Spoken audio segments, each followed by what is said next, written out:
कृष्णा कृष्ण कृष्ण हरे राम नमो विष्णुपदाय कृष्णपृष्ठाय भूतले श्रीमति मधुसूदनाय वापचेतिनाम नमस्ते मधुसूदनाय भक्तिपात्रयाय दुर्लभ कृष्ण भक्ति में अति सर्वकाय हरे कृष्णा कृष्णा कृष्णा हरे राम आज की एकादशी का नाम है विजया एकादशी। विजया फाल्गुन मास के कृष्ण पक्ष की विजया एकादशी। जिज्ञासु युधिष्ठिर के प्रश्न करने पर भगवान कृष्ण ने कहा, एक समय नारद जी ने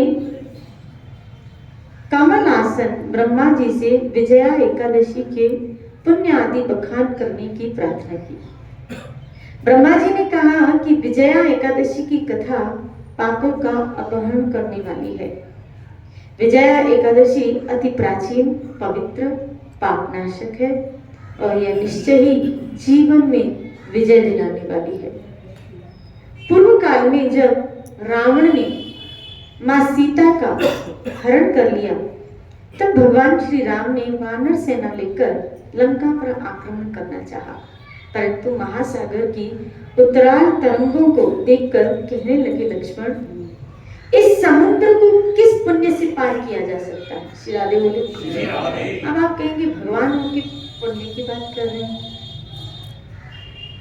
और ठाकुर जो पाप पुण्य किसी सत्कर्म आदि से पर, और वो जब यहाँ पुण्य की बात करें, श्री राधे बोले, और बात भी किस पुण्य से इस महासागर को पार करेंगे? श्री राधे बोले, अरे ठाकुर, महासागर तो छोड़ो, आप तो भवसागर पार कराने में समर्थ हैं।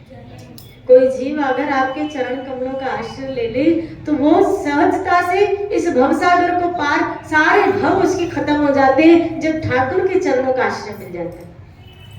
तो कितनी बड़ी बात है कि ठाकुर के कौन से पुण्य से, इसका मतलब है आप देखिए भगवान इस धरा पे आके किस तरह मानव लीला में आके एक पूरी तरह मानव का रोल प्ले कर रहे हैं, पूरी तरह। श्री राधे बोली, उसमें डूब के यहाँ अपनी भगवत्ता को बिल्कुल,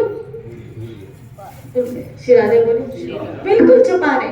और ये तो हमने लीला में देखा भी कि प्रभु श्री राम दंड कार्य में जब जानकी की खोज करने निकले हैं तो सीते सीते हाँ जानकी, और कैसे रो रहे।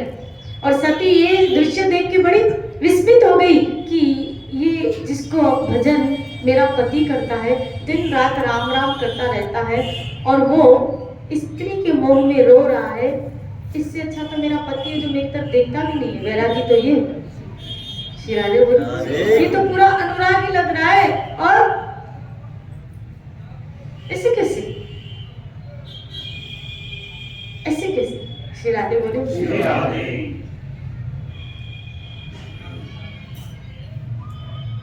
वेश उस वक्त भगवान श्री राम, प्रभु श्री राम, मैंने उसी दिन शाम के क्लास में भगवत गीता, आप कभी प्रभु श्री कृष्ण और अर्जुन, ये भगवत गीता का जो संवाद है, उसमें गीता का जो बाहर चित्रपट होता है वो देखा है? कैसा होता है? कभी ऑब्जर्व किया उस चित्रपट को? कैसा होता है वो चित्रपट?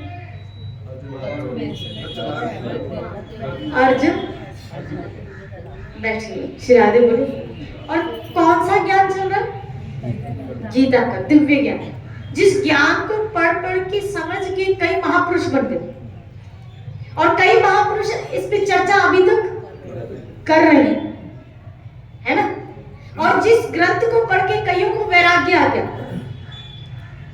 कई को विरक्तियां आ गई, और आज भी, और श्रील प्रभुपाद ने तो इसी गीता को लेते हुए पूरी विश्व में प्रचार किया। वो गीता, उसमें वो वाणी, लेकिन आप देखो वो गीता अगर हम पोज देखें, जो महाभारत में वो सीन था क्या कि कृष्ण अर्जुन को गीता जो रथ पे सुना रहे हैं, उस वक्त रथ पे अर्जुन हाथ जोड़ के बैठा है और कृष्ण उस वक्त रथ पे। अच्छा, दोनों की वेशभूषा कैसी? बिल्कुल राजसी राजाओं की तरह। श्री राधे बोलिए।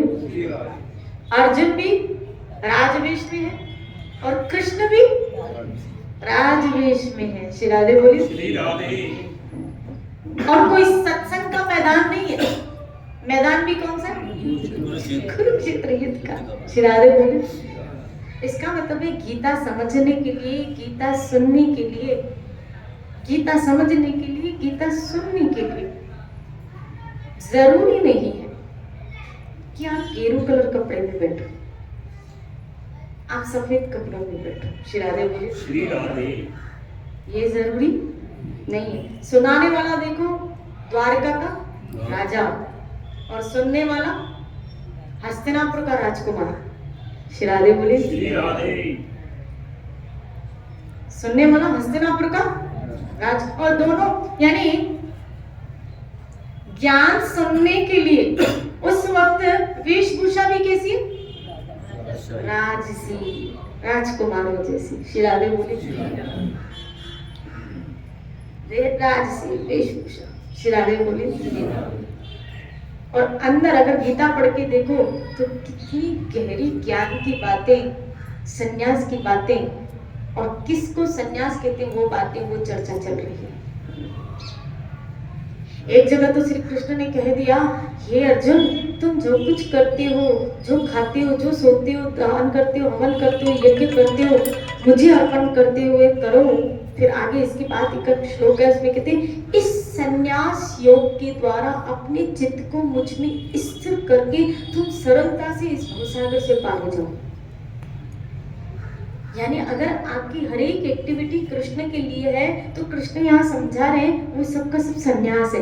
मेरे लिए किया गया कोई भी कर्म संन्यास है, मेरे लिए की हुई कोई भी सोच वो सब संन्यास है। इसीलिए गोपियों को सबसे बड़ी सन्यासिनी कहा गया, प्रेम की ध्वजा कहा गया। श्री राधे बोलिए। जब आपकी प्रत्येक सोच, प्रत्येक विचारधारा किसके लिए चली जाती है? श्री कृष्ण के लिए। श्री राधे बोलिए। श्री कृष्ण। इसीलिए विजया एकादशी अति प्राचीन, पवित्र और विजय दिलाने वाली है। यहां बात चल रही थी प्रभु श्री राम जब लंका पर आक्रमण करने चाहा, परंतु लक्ष्मण से पूछने लगे कि इस अगाध समुद्र को किस पुण्य से पार किया जा सकता है। श्री राधे बोले। तब लक्ष्मण ने कहा, निकट ही एक द्वीप में एक प्राचीन मुनि समुद्र पार करने का उपाय पूछना श्रेष्ठ कर रहेगा। कि चलिए एक संत से, एक मुनि से पूछते हैं क्या कि ये समुद्र पार कैसे किया जाए।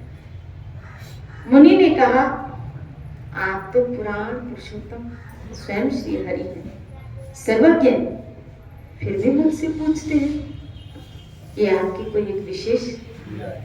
श्री राधे बोले, आप पूछ रहे हैं तो मैं बतला रहा हूं, आप पूछ रहे हैं तो मैं बतला रहा हूं, क्योंकि आप लीला कर रहे हैं, आपको जरूरत नहीं है, आप सर्वज्ञ हैं, आप जानते हैं। श्री राधे बोले। श्री राधे।